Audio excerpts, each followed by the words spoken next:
Assalamualaikum warahmatullahi wabarakatuh. Waalaikumsalam warahmatullahi wabarakatuh. Selamat pagi, salam sehat untuk Indonesia. Salam sehat juga bagi kita semua. Baik, di dalam negara yang kuat tentunya salah satu faktor pendukungnya di situ ada salah satu teritorial atau desa yang kuat pula. Untuk membangun suatu desa yang kuat diperlukan kerjasama antara pemimpin, ulama, dan masyarakat itu sendiri. Kali ini saya tertarik sekali dengan salah satu desa di sudut atau di pelosok selatan Kabupaten Grobogan, di mana berbatasan dengan Kabupaten Boyolali, yaitu Desa Nampu. Sebelum era reformasi, Desa Nampu termasuk salah satu desa yang tertinggal dilihat dari segi baik ekonomi, infrastruktur, sosial ataupun budaya. Maka untuk mencapai desa yang maju diperlukan seorang pemimpin yang mempunyai kecerdasan dan visi misi ke depan untuk memajukan desa sehingga desa itu menjadi baldatun warobun ghafur, desa yang aman, tentram, maju, dan sejahtera. Amin. Salah satu faktor yang sangat mendukung dalam memajukan desa adalah peran seorang pemimpin, di mana pemimpin dalam hal ini yang bertugas atau mempraktekkan visi misi untuk mencapai kemajuan desa tersebut. Tetapi maju saja di bidang infrastruktur tidaklah cukup, tetapi perlu kemajuan di segala lini bidang. Saran atau mungkin sanjungan pujian juga sangat penting buat pemimpin, tetapi kritik yang membangun itu lebih penting. Saya awali wawancara atau podcast kali ini dengan salah satu potongan kata dari Noman Alikan. Jika seseorang mengoreksi Anda dan Anda merasa tersinggung, maka Anda memiliki masalah di ego Anda. Bukti terakhir dari kebesaran terletak pada kemampuan untuk menahan kritik tanpa kebencian. Baik, kali ini saya sedang bersama dengan salah satu orang nomor satu di Nampu, di mana awal tahun 2014 beliau berhasil mengambil hati masyarakat dengan tagline pulang kampung bangun desa. Tepuk tangan buat Pak Ngadmin. Oke, selamat pagi Pak Nopo Mbah nih. Pak mawon. Oh, Pak mawon. Ini biasa formal. Oh, nggih. Santai mawon nih, Pak. Santai ta. Di hari libur ini kesibukannya apa nih, kok? Kesibukannya. Oh, kesibukan pagi-pagi biasa kita menggerakkan badan itu bersih-bersih di sekitar lingkungan rumah dan juga melihat kanan kiri di sekitar jalan kita yang perlu kita bangun atau kita pelihara supaya ke depan itu menjadi bagian dari kehidupan masyarakat. Ini yang penting sekali. Sebelum melangkah jauh ke depan tentang kepemerintahan ya Mbak ya? Iya.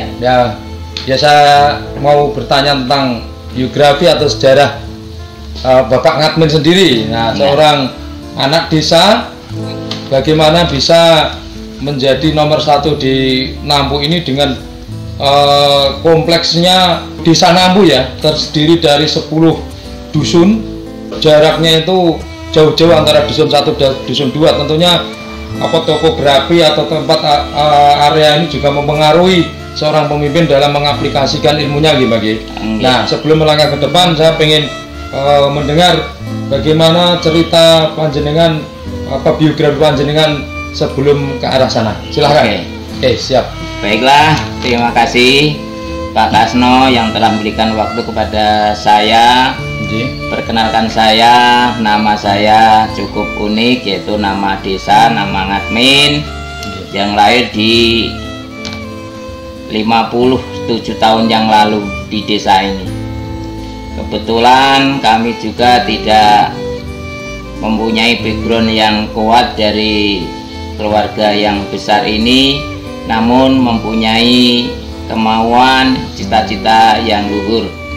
Terima kasih juga yang telah menanyakan tentang pribadi kami, diawali dari seorang anak petani yang lahir di desa ini. Tentunya kami tidak serta-merta langsung menjadi bagian dari pemerintahan. Saya adalah putra daerah atau putra desa yang lahir di desa ini pada tahun 1964. Kemudian di usia 17 tahun itulah kami memberanikan diri merantau ke kota metropolitan, yaitu di Jakarta. Pada waktu itu adalah lulus sekolah dasar di desa ini. SD ya Pak? SD. Sesampainya di kota metropolitan, kami secara tidak langsung dan kebetulan itu ketemu dengan keluarga besar angkatan bersenjata, yaitu Bapak Kolonel Sudiono. Akhirnya kami diasuh atau dibina di keluarga besar itu hampir lebih dari 10 tahun. Ya. Pengabdian saya, karena kami tidak punya bekal ilmu yang cukup, di sanalah kita diberi kesempatan untuk belajar dan sambil bekerja dan mengabdi kepada orang yang sudah sukses. Dari tahun 78 sampai tahun 1983, akhirnya kami diberi kesempatan untuk bekerja di formal, yaitu di kantor maupun di perusahaan-perusahaan swasta.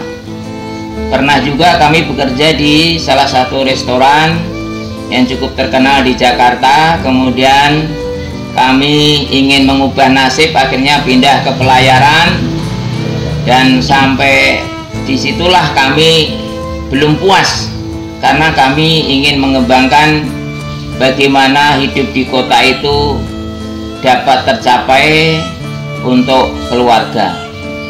Di tahun 1987 kami mengawali yaitu kehidupan baru. Kami menikah atau married. Di dalam keluarga itu kami juga harus berusaha supaya bisa mencukupi kebutuhan kami sehari-hari. Pada tahun 1990 kami ada tawaran bekerja di Kedutaan Besar Belanda waktu itu sebagai security guard atau satpam. Dan kemudian disitulah kami ditempatkan di pusat kebudayaan Kedutaan Belanda yang kantornya bernama Erasmus Wies. Dari perjalanan pekerjaan, karena kami outsourcing atau kontrak, akhirnya kami mendapatkan kesempatan pula bekerja di Kedutaan Finlandia hanya lebih kurang dari 2 tahun. Dan juga karena perjalanan pekerjaan itu ada istilahnya itu tarik atau ulur daripada tempat pekerjaan, akhirnya kami dipindahkan ke Kedutaan Belgia di Jalan Imam Bonjol di Datsebank Tower. Akhirnya disitulah kami lebih dari 3 bulan saja, dan pada akhirnya kami ditarik ke Kedutaan Uni Eropa mulai tahun 2000 yaitu. Dari tahun 2000 itulah kami mengawali proses kehidupan keluarga, bisa menjadi tertarik bagaimana mengolah hidup itu supaya berdaya atau cukuplah bahasanya. Jadi banyak belajar daripada teman-teman atau ekspatriot, orang-orang bule yang ada di Jakarta itu menjadikan inovasi hidup bagi kami supaya mendapatkan tambah ilmu. Itulah daya tarik kami menjadi bagian dari keluarga itu. Tidak cukup itu saja, karena di tahun 2000 sampai tahun 2010 tahun itu juga cukup lama, kami dipercaya untuk menjadi security officer atau menjaga kantor kedutaan itu selama lebih dari 11 tahun bahkan kami. 11 tahun. Nah, 11 tahun. Dari tahun 2000 sampai tahun 2011. 11. Ya. 11 tahun. Karena ada peralihan outsourcing, kami ditarik di rumah kediaman duta besar di Jalan Sriwijaya, yaitu menjadi pelayan atau pembantu duta besar itu selama 3 tahun. 3 tahun. Karena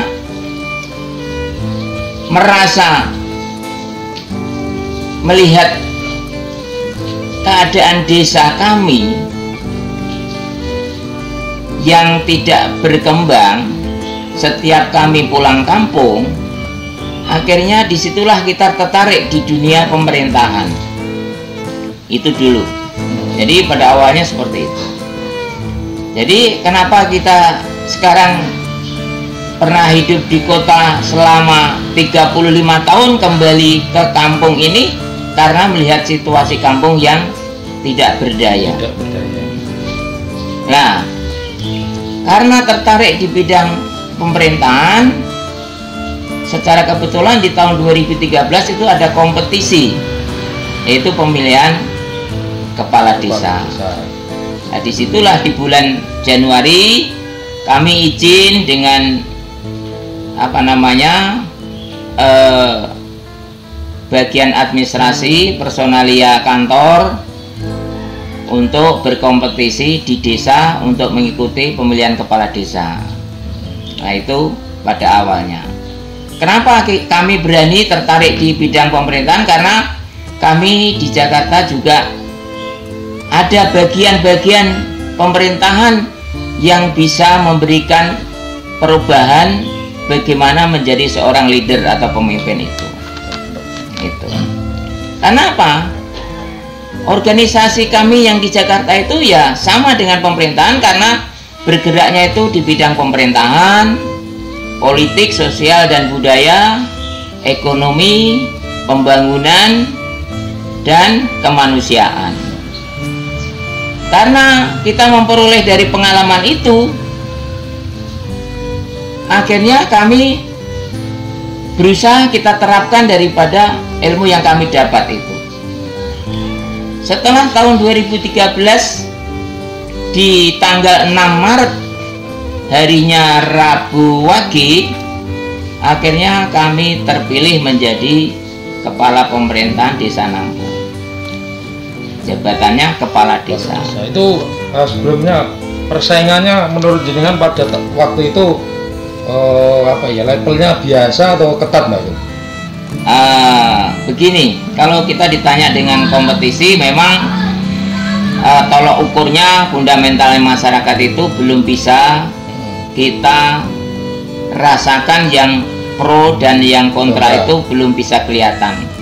Karena pada waktu itu yang menonjol adalah orang-orang yang sudah tinggal di desa itu sendiri. Nah, ini kan yang menarik, Mbak. Ya. Jadi jenengan Pak Ngadmin, seorang Pak Ngadmin yang jarang sekali berbaur di masyarakat karena di perantauan, tetapi kok bisa, mohon maaf menyingkirkan atau mengalahkan dari pesaing-pesaing yang notabene sudah tenar dulu di sini.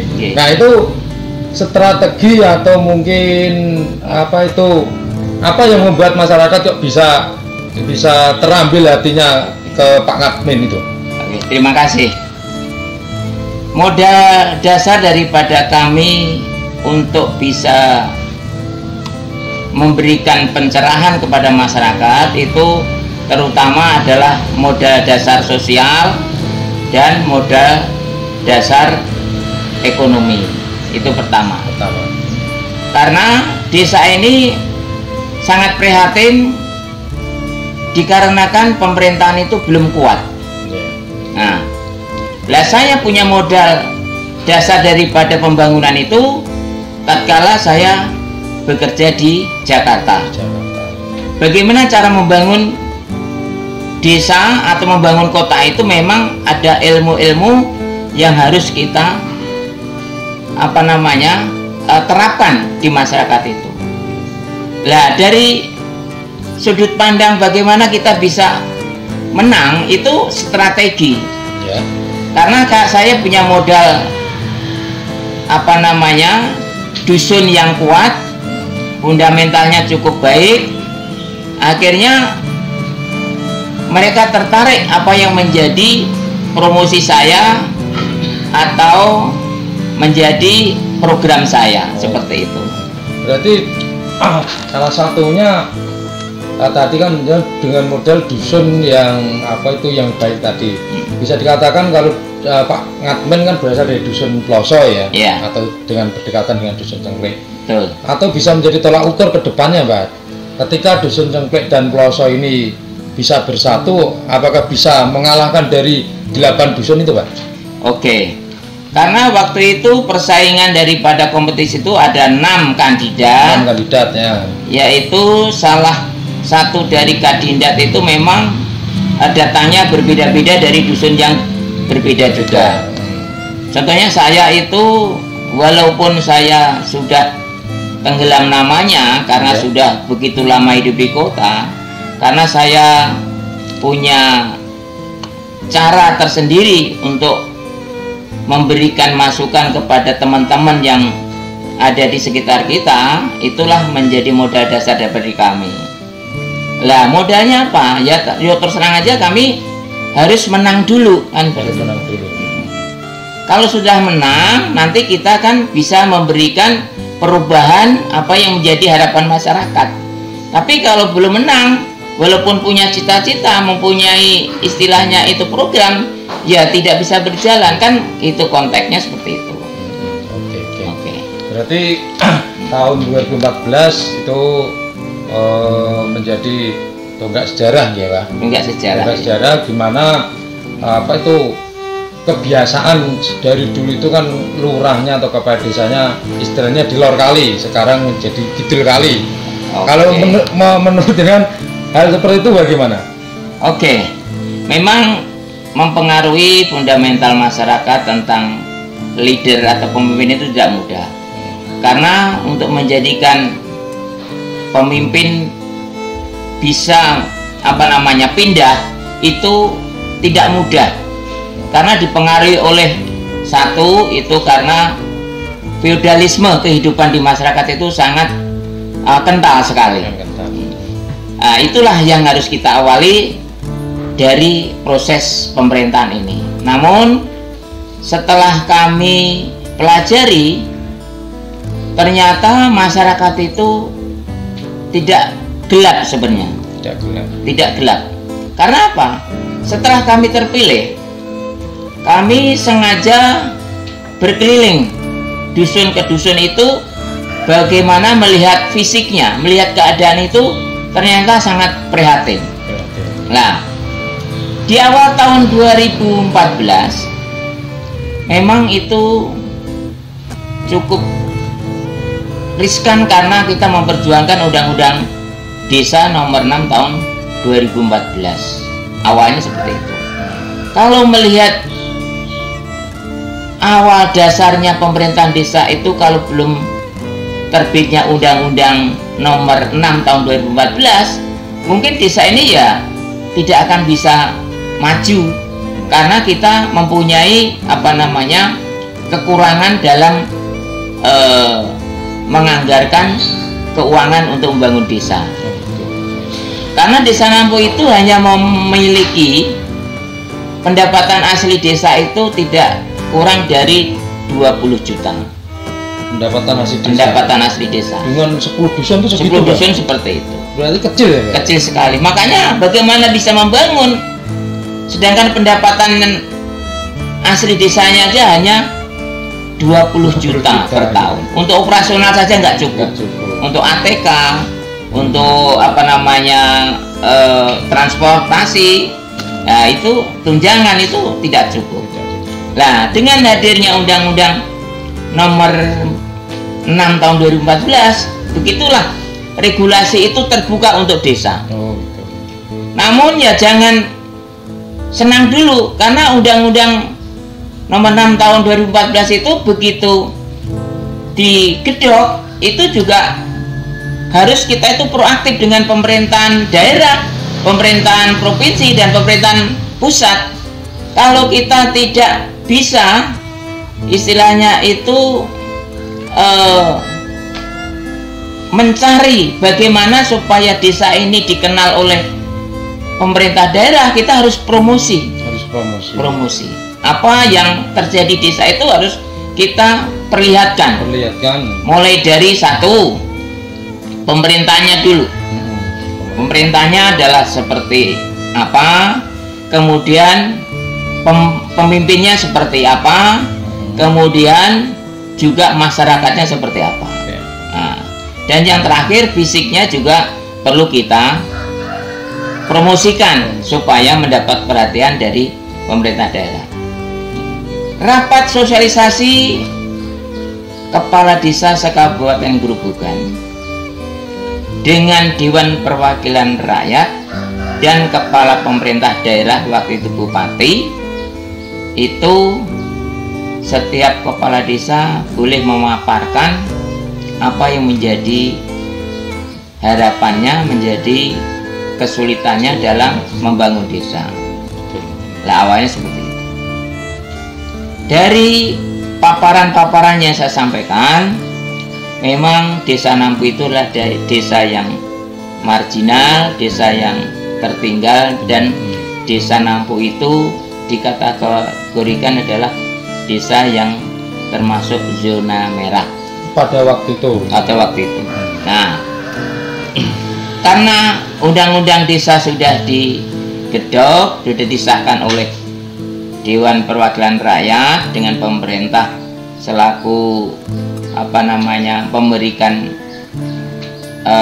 uluran daripada undang-undang itu, akhirnya muncullah transfer 10% APBN ke desa ini. Ditambah dengan regulasi yang lain seperti peraturan gubernur, peraturan bupati, akhirnya bantuan-bantuan itu bisa ditarik ke desa. Termasuk dana desa itu, Undang-Undang 6 tahun 2014 itu mengatur tentang dana desa. Oke, kita sejarahkan satu persatu supaya nanti tidak tumpang tindih. Sejarah Undang-Undang Nomor 6 tahun 2014 itu dana APBN itu 10%-nya itu adalah untuk desa seluruh Indonesia. 10% dari APBN. Nah, itu langsung ke transfer rekening desa. Ya. Gitu. Lah, karena pada awal dari undang-undang itu disahkan, nggak serta-merta langsung ditransfer, tidak. Itu ada PP-nya dari Menteri Dalam Negeri, PP dari Menteri Pedesaan, dan PP Menteri Sosial, dan apa namanya peraturan bupati, gubernur itu juga melekat di situ. Jadi tidak serta-merta. Awal dari tahun 2014 itu belum bisa membangun. Akhirnya kita mendapatkan kesempatan di tahun 2015. Desa itu mulai dari bantuan dana desa. Yang pertama kali kita mendapatkan yang paling besar itu 300 juta pada waktu itu. Ya. 2015. Itu dana desa sudah mulai turun. Sudah turun. Di awal tahun 2015 itu kami mendapat kesempatan yaitu 300 juta untuk Desa Nampu. Nah, bantuan gubernur di tahun 2014 karena kami berpartisipasi proaktif dengan politik kami, karena Desa Nampu mencapai lebih dari 70%. Akhirnya kami mendapatkan aspirasi dari bantuan keuangan provinsi 100 juta. Itu pada awalnya. Ditambah dengan bantuan APBD kabupaten yaitu 100 juta. Itu berarti kita sudah mulai bergerak bagaimana membangun desa.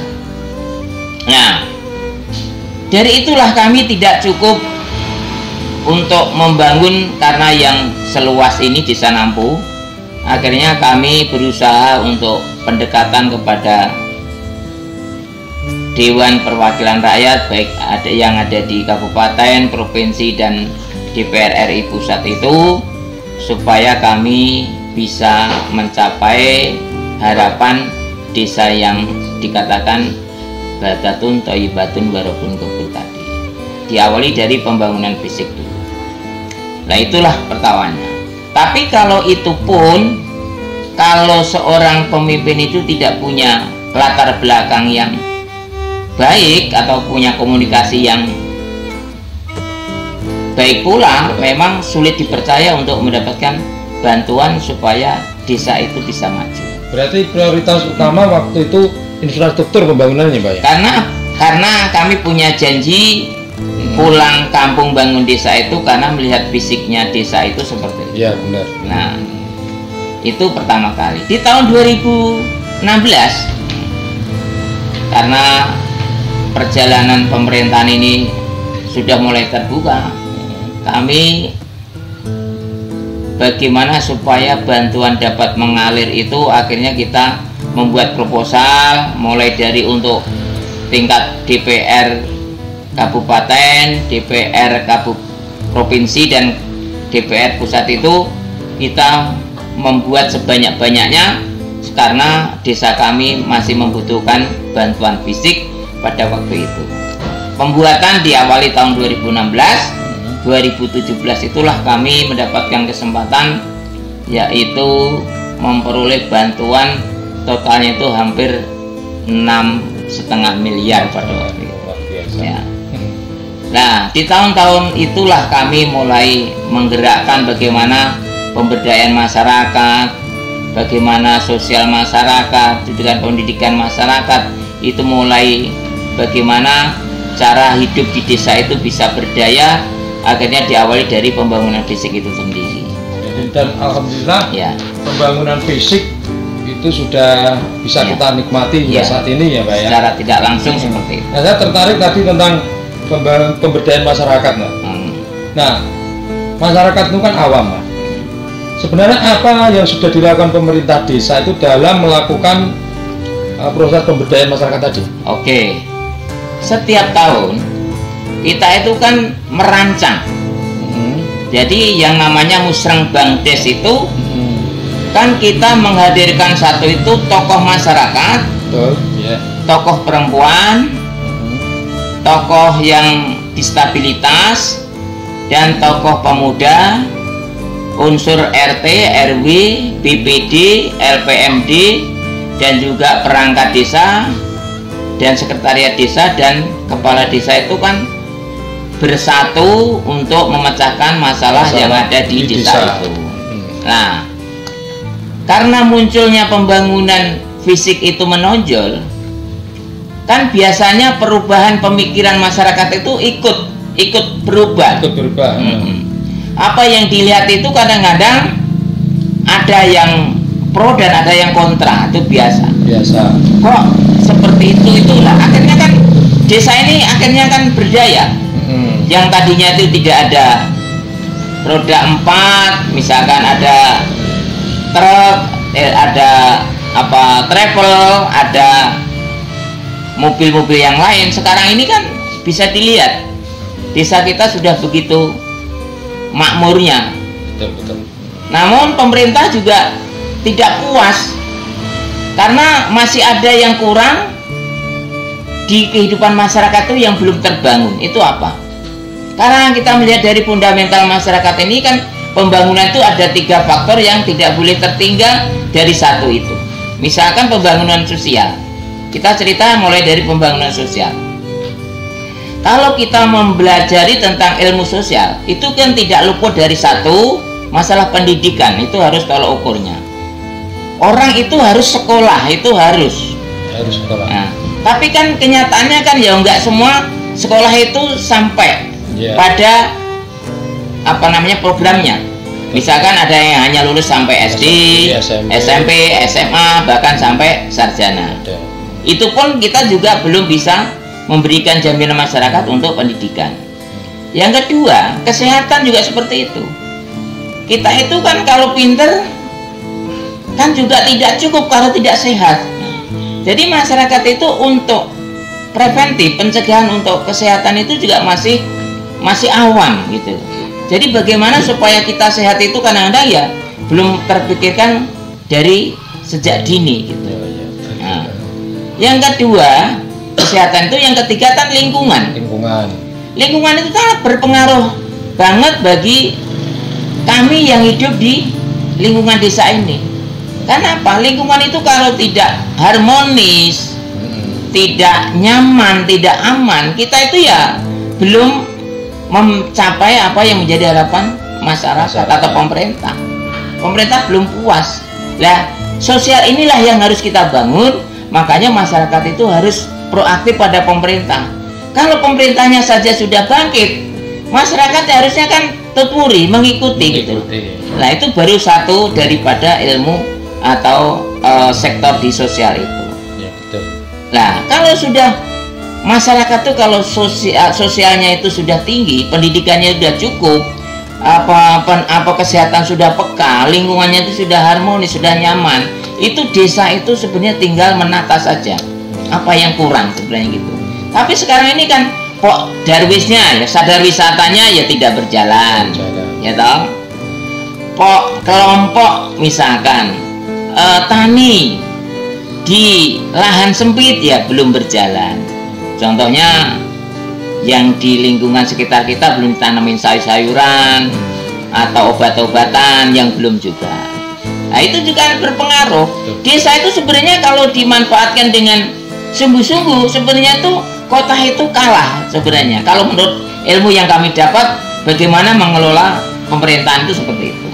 Jadi kelompok dasawisma itu memang harus dihidupkan supaya mereka mempunyai kelompok kecil yang bisa bersama-sama berpikirnya itu satu tujuan.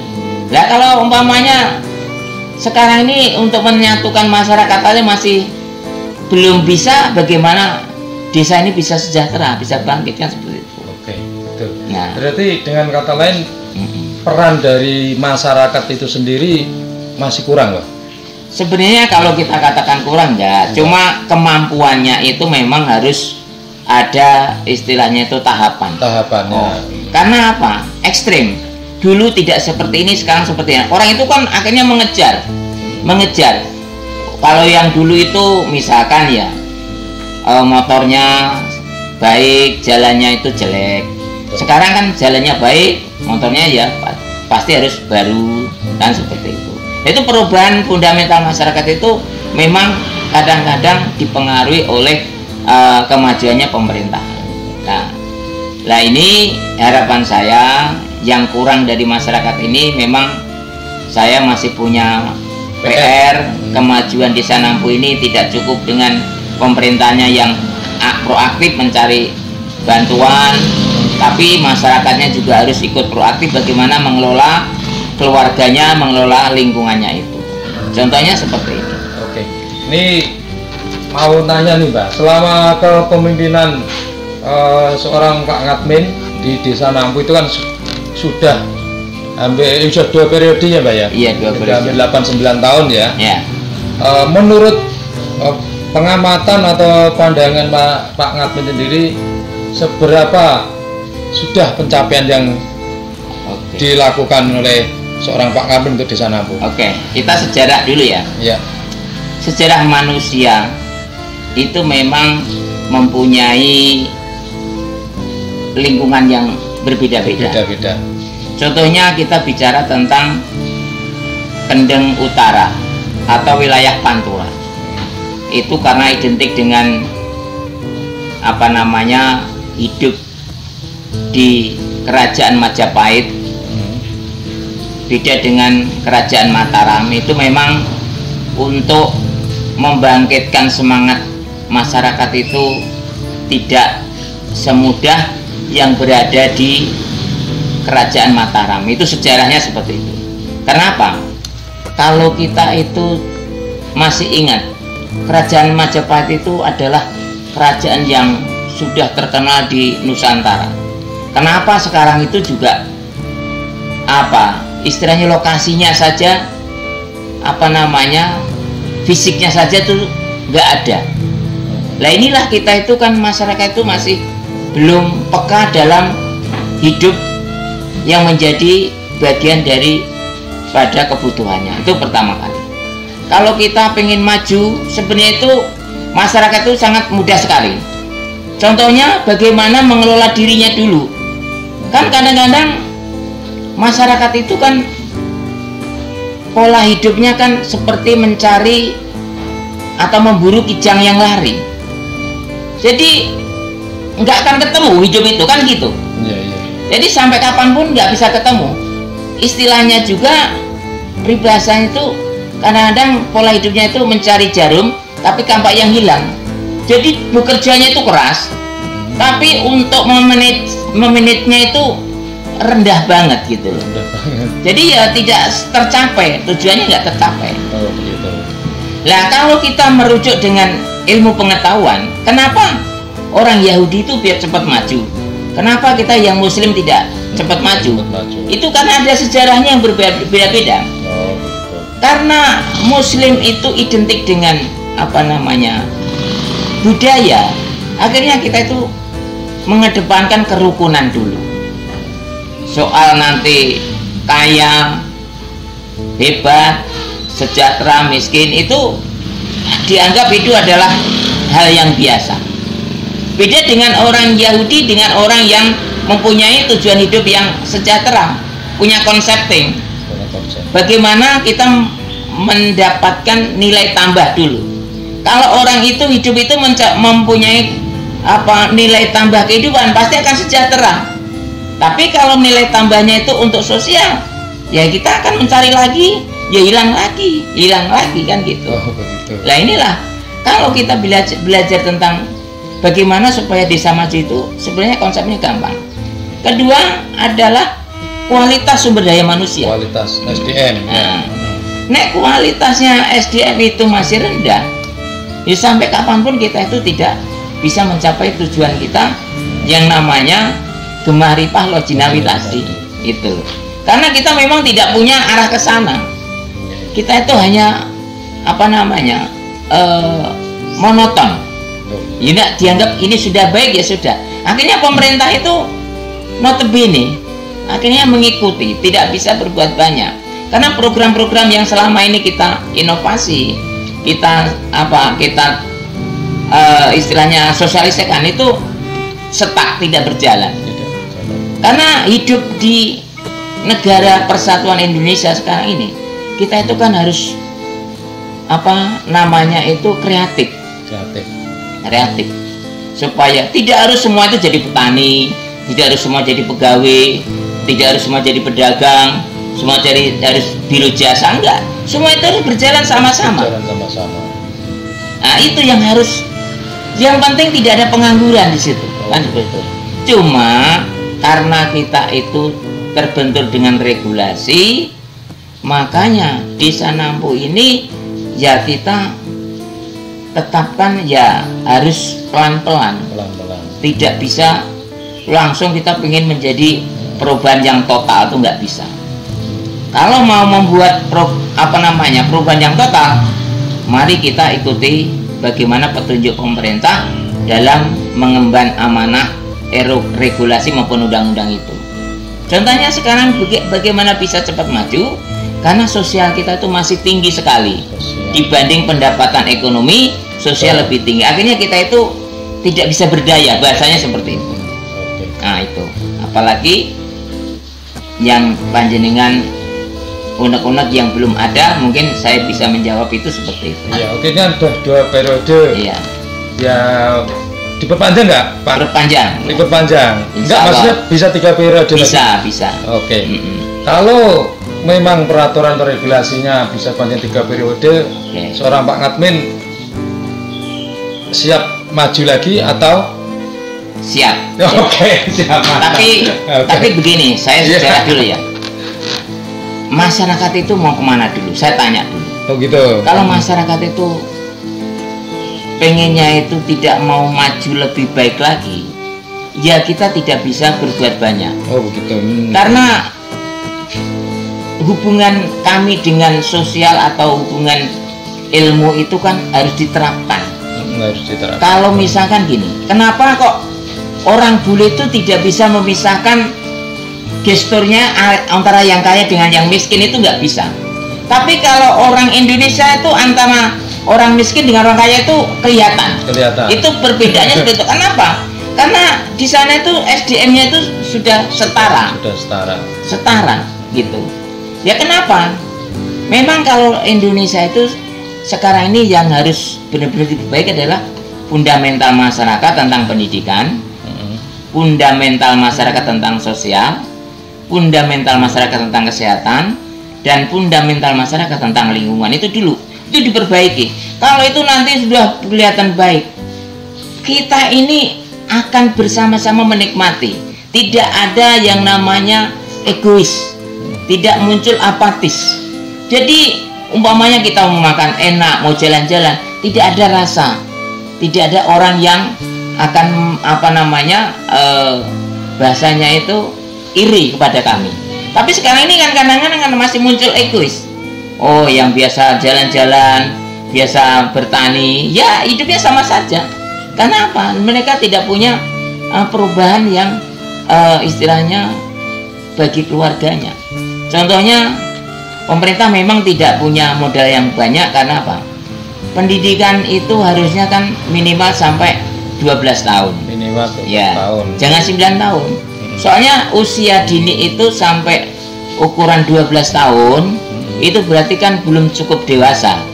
Sedangkan dia sudah nggak sekolah lagi. Bagaimana dia tahu tentang pemerintahan, regulasinya, undang-undang? Nggak cukup, karena dia belum nyampe ke tangga itu. SMP 3 tahun, berarti kelas 9, kelas 7, kelas 8, kelas 9. Itu baru umur berapa? Baru umur 15 tahun. Iya toh? Iya, 15 tahun. Karena 12 tambah 3. Itu juga masih timur banget gitu loh. Karena dia tidak sekolah, akhirnya ngambil keputusan yang salah. Kalau udah cewek udah gede ya dinikahkan. Kalau yang laki-laki biasanya ya kalau nggak punya pekerjaan formal ya yang penting bekerja, akhirnya kan nggak punya masa depan.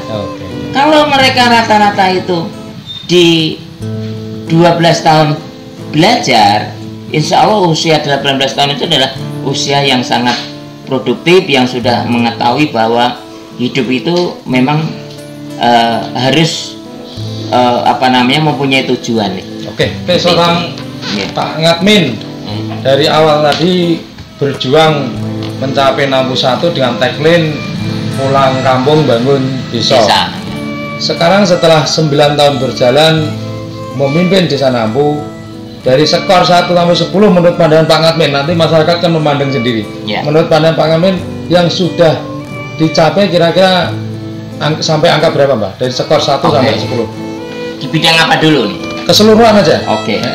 General ya, umum ya. General aja sebelum kita closing. Kalau saya melihat masyarakat tentang pemerintahan, itu masih di bawah angka 5. Masih di bawah angka 5. Jadi bagaimana masyarakat tentang pemerintahan itu, meleknya masyarakat tentang pemerintahan itu masih di bawah angka 5. Jadi masyarakat itu nggak tahu pemerintah itu mengapain, itu nggak ngerti.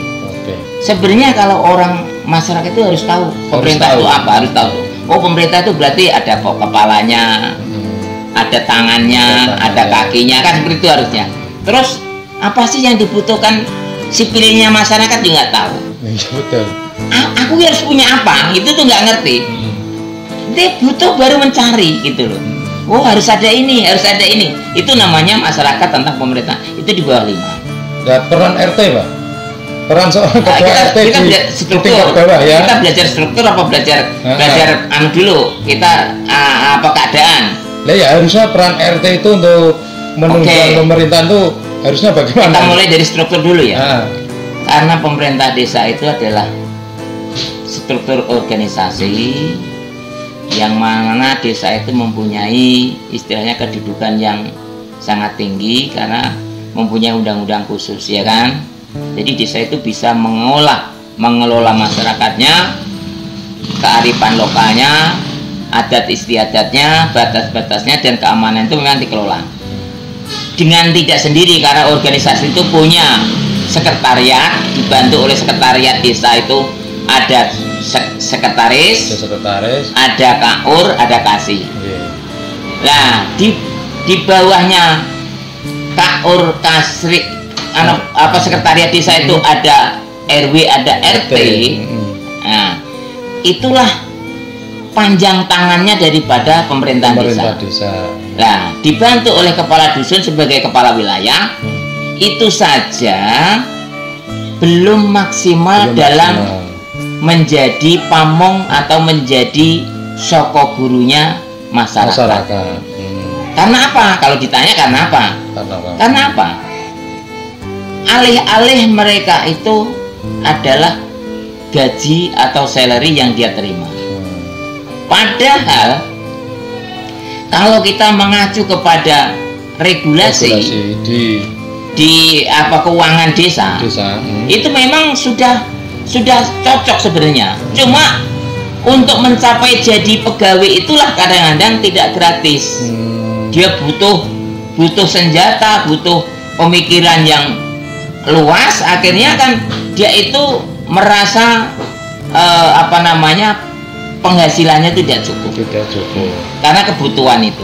Sehingga untuk makanya itu namanya kalau di ilmu pemerintahan itu adalah good governance. Jadi pemerintahan itu belum kuat. Jadi memang ada good governance reform, harus ada reformasi pemerintahan yang baik. Itu mulai dari pendapatan perangkat dulu. Kan kita belum bisa menggunakan maksimal.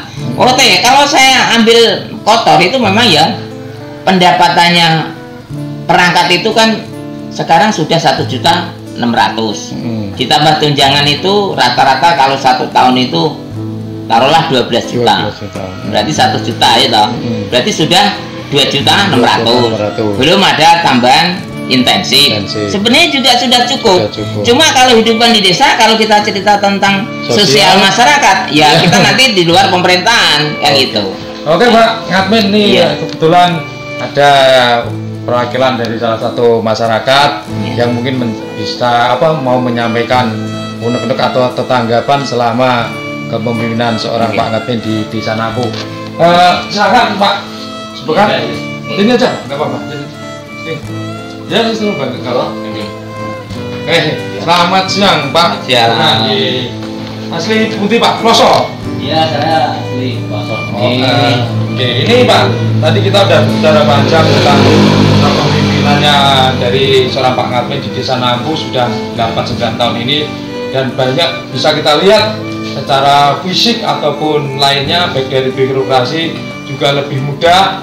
Nah, ini kalau menurut pandangan Pak Subekan, bagaimana selama kepemimpinan Pak Ngadmin di pemerintah ini, dan ada nggak saran atau kritik atau harapan terhadap Pak Ngadmin pribadi atau pemerintah Desa Nampu pada khususnya? Oke ya, terima kasih. Di sini saya selaku perwakilan masyarakat khususnya Kloso dan umumnya Desa Nampu, jadi memberikan sesuatu yang disampaikan oleh Mas Kasno. Jadi di sini dalam kepemimpinan Bapak Ngadmin selaku Kepala Desa Nampu itu memang kalau menurut saya sudah baik atau bagus.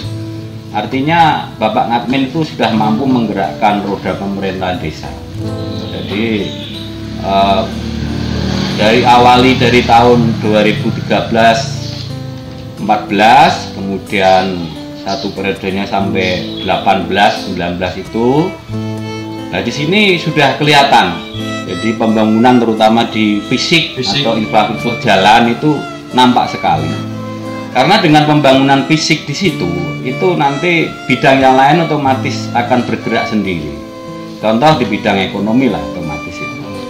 Karena pengalaman zaman dulu sebelum jalan itu baik atau dulu itu masih jelek sekali, itu masyarakat tuh kalau mau usaha bergerak itu sulit.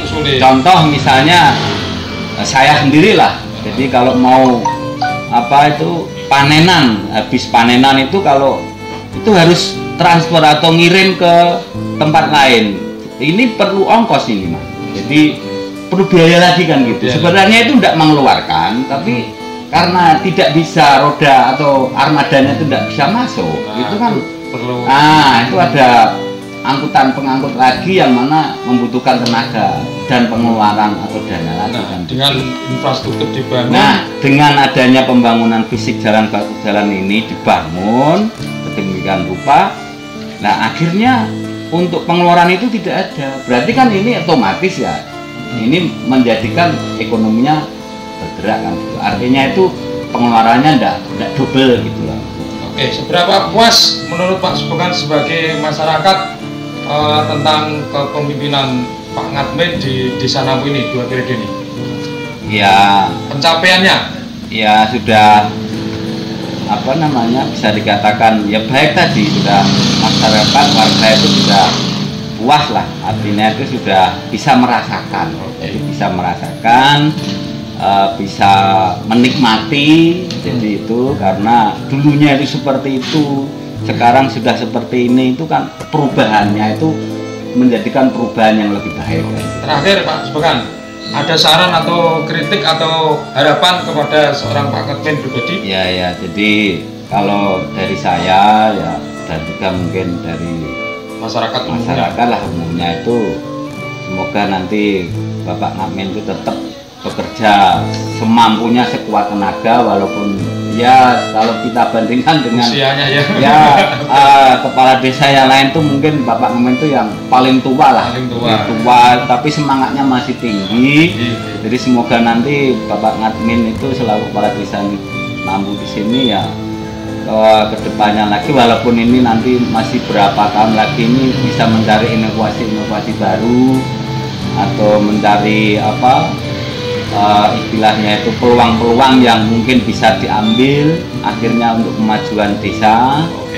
Terutama di sini mungkin ini apa ya, kalau melihat dari pendapatan desa Nampu itu kan kecil, Mas. Jadi kalau nanti mungkin Bapak Ngatmin itu bisa mencari apa itu inovasi baru, misalnya menambah aset desa itu, membuka macam retribusi apa atau apa itu, karena sekarang itu dengan apa Undang-Undang Desa nomor 6 tahun 2014 itu kan ya bisa mengelola itu. Jadi misalnya kalau saya melihat di desa yang desa dekat kota, artinya itu infrastrukturnya itu sudah baik, itu kan banyak yang mendirikan pariwisata atau tempat itu kan, berarti artinya nanti bisa masuk. Jadi ada pemasukan ke desa lah. Mungkin kalau di desa kita itu mungkin karena infrastrukturnya itu belum ada, dalam arti itu untuk dijangkau roda 4 yang besar itu misalnya, kalau dibuat pariwisata kan belum mampu kan gitu lah. Itu mungkin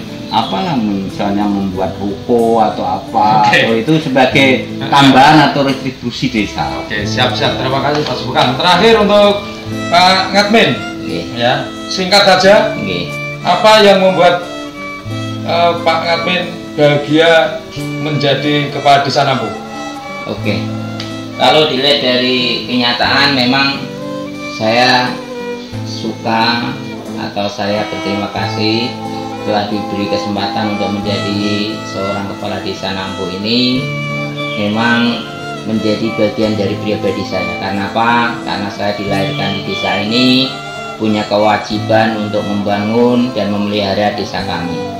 Cuma ada hal yang belum bisa pas dari hati nurani kami.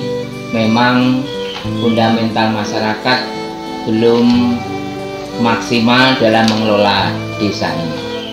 Karena kami mempunyai background pendidikan yang berbeda, latar belakang dari pengalaman yang berbeda, memang saya harus menyesuaikan jadi pemimpin di desa ini. Kalau dilihat dari pengalaman kami, karena saya itu hubungannya internasional, makanya kalau diterapkan di desa ini memang agak kesulitan ya. Karena memang dari segi pendidikan masyarakat itu masih belum merata itu. Karena kalau kita mengacu kepada negara-negara yang maju, karena saya itu punya pengalaman di dunia negara Uni Eropa itu 27 negara yang tergabung itu, tapi memiliki keanekaragaman inovasi daripada penghasilan itu berbeda-beda di negara itu. Misalkan kalau di negara Spanyol misalkan itu kan mereka adalah mempunyai keahlian di bidang kesehatan. Jadi rata-rata masyarakat itu tentang kesehatan itu peka banget. Misalnya kayak Prancis itu mengelola pluralisme, keanekaragaman kesuku, bangsa dan budaya itu ada di sana. Mereka bisa rukun, bersatu dan bisa hidup bersama-sama. Itu kalau di Eropa. Seperti di Belgia. Belgia itu ada dua potongan antara separuh bagian dari Prancis, separuh dari Belanda. Itu juga bisa bersatu mencari penghidupan yang nyaman, aman dan tidak merasa terganggu.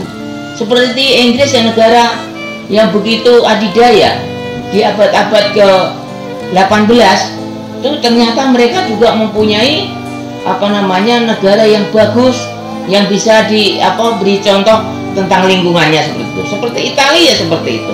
Negara yang dulu dikenal dengan negara yang kerajaan, mereka juga dengan masyarakatnya bisa aman, nyaman, keagamaannya juga bagus itu di negara Eropa. Lah, inilah kalau saya itu untuk memberikan masukan kepada masyarakat desa untuk pembangunan ini, memang saya butuh waktu. Karena kalau melihat sejarah itu kan kita itu kan harus tidak bisa sekaligus, butuh waktu itu paling enggak itu setengah abad. Untuk mereformasi kehidupan itu perlu waktu setengah abad. Contohnya Nampu ini nanti di tahun 2035 itu mungkin baru perubahan sosialnya dulu, belum ekonominya itu masih seperti itu gitu. Nah ini harapan saya, karena saya dituntut menjadi pemimpin di desa ini, ya insya Allah saya akan sekuat tenaga kami dengan perangkat kami untuk mengusahakan supaya desa Nampu secara umum itu menjadi bagian daripada pemerintah daerah dan pemerintah nasional pada umumnya, supaya berpartisipasi dan tidak ada istilahnya perang masyarakat atau perang ekonomi atau juga istilahnya kecemburuan sosial. Seperti itu harapan kami. Oke. Oke, demikian bincang-bincang kita perjalanan hidup seorang kepala desa Pak Hadmin di satu desa yang begitu kompleks. Mari bersama-sama bekerja sama, ya, saling bergandengan tangan antara pemimpin dan masyarakatnya agar tercapai desa Nampu yang maju, baldatun thayyibatun wa rabbul ghafur. Amin ya rabbal alamin. Saya akhiri, wassalamualaikum warahmatullahi wabarakatuh. Waalaikumsalam warahmatullahi wabarakatuh.